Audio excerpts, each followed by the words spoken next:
Have you been wondering what I did wrong with the estate sale? Cool, I'm gonna tell you. That's right, today I'm going to be breaking down the 12 things that I did wrong with the estate sale.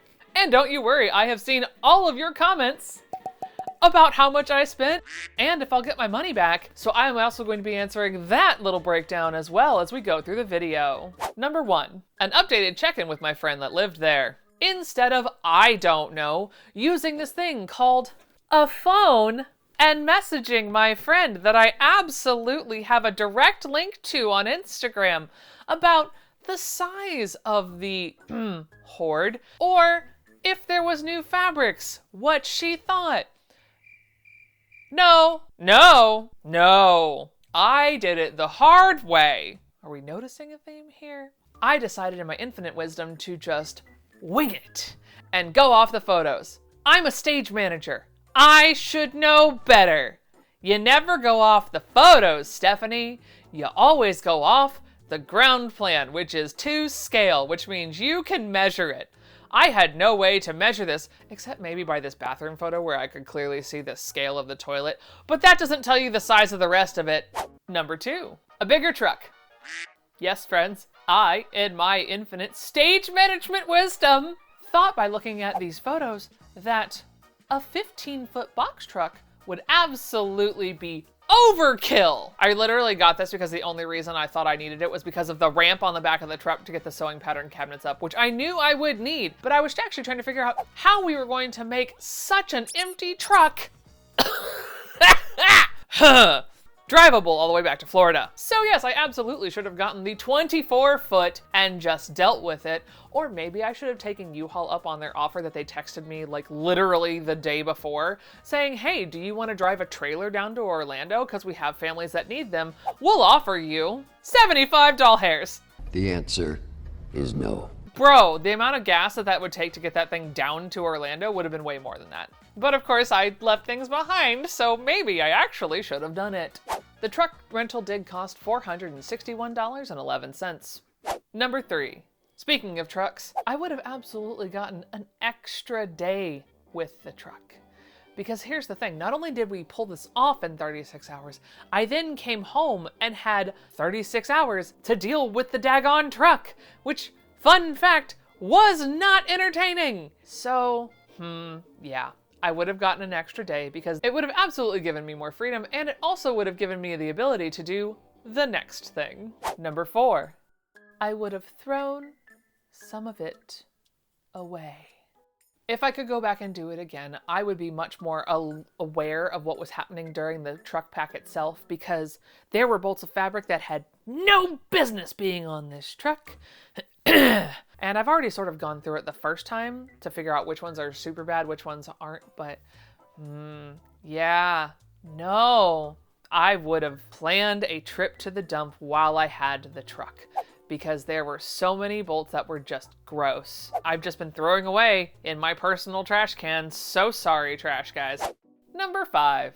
Been there earlier to help pack. That's right, instead of actually being there and helping with the pack, I wasn't. 1, because I was running late from the truck, and 2, because they had started a week before I got there to start sort of packing up and getting ready for me. So I legitimately have no idea what is in most of these totes right here. Now I have opened them a couple times and just gone, so, and then I closed it right back. But yes, I basically, every time I open one of these, it's like a magical little surprise just for me. Number 6, gotten more help. Because while in South Carolina, we did have right around 8, okay, maybe 7.5 humans because my child was also there. She did help, just not as much, to actually pack the truck, which is the only reason why it was able to be accomplished in 3.5 hours. When I got home to Orlando, I in my infinite wisdom decided, yeah, me and my husband, plus 2 people that I know, we can do this, right? Not ideal. Should have had more help. Insert also why the extra day with the truck would have been useful, because I could have found more help that way. But here I am, just out here on these internet streets doing things the absolute worst way possible, so that way you all can learn from it. You're welcome. Will I learn from it? Probably not.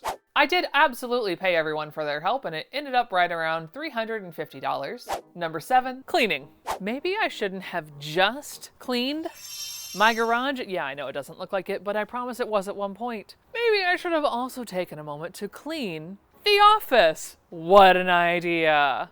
So instead, I've been scrambling, running around, scooting things, nudging things all around my office to vaguely make this work. Number 8. Yes, I absolutely would have found a closer hotel and a closer truck, because driving from Florence down to where we were was not fun. This is also why I could not actually get a larger truck when I had realized my epic mistake, because round trip from where we were was right around 90 minutes on the back roads. There was no going back for another truck. There was none of that, because I was already running late and there were people packing and they were on a time clock. So if I would have had a closer truck place or a closer hotel, maybe I could have made it work just a little bit smoother. One of these days I'll learn. The hotel for one night was $141.12. Number 9, planned the gas better. You know, we went the same highway up and back. And you know what that means? That means on the way up, we should have planned where we saw all the cheapest gas stations, wrote them down or noted them some way. But did we? No, we did not. The gas for the truck was right around $240 one way, and the gas for the car round trip was right around $200. Number 10, storage solutions. Yes, friends, I absolutely would have instead found another Costco somewhere closer to the estate sale instead of hauling 7 of these bad boys. Also, I probably would have bought about double that so that we could have actually toted everything in nice, clean storage containers. Not that it would have been clean afterwards, but yeah, storage bins has definitely been a problem because I definitely spent $200 and I still need more. Number 11, a smaller storage unit. I'm not saying that this isn't a good storage unit. I can still twirl around in this storage unit. However, is that the most cost effective? No, it is not. Now, could I use this for things like putting a shelf over here and actually processing thing here? Maybe. Am I going to? Probably not. My main goal with this storage unit is to make it go away as fast as humanly possible. But I will definitely have this a few more months until I can get there. And until I do, I am paying. The first month of my storage unit was $117.11. The rest of the months are going to be $212. And no, I'm not moving all of this all the way to a different storage unit. I'm just going to deal with it. And last but not least, don't do this in 36 hours. That's right, we decided in our infinite wisdom to drive from Orlando up to the middle of South Carolina and back to Orlando in a day and a half. We were exhausted. The final total of other expenses to date is $1,921.35, including $75 for food that we ate along the way. And what did I pay for this epic estate sale? $3,500 cash. But I can hear you asking, but will you make it back though? Never fear, absolutely I will. Even though the number of $5,421.35 does feel a little scary at first. If we estimate just the fabric in the storage unit alone, which is approximately 60 bolts down to the floor and 13 rows across, not including the small little bundle at the front, we have approximately 780 bolts of fabric.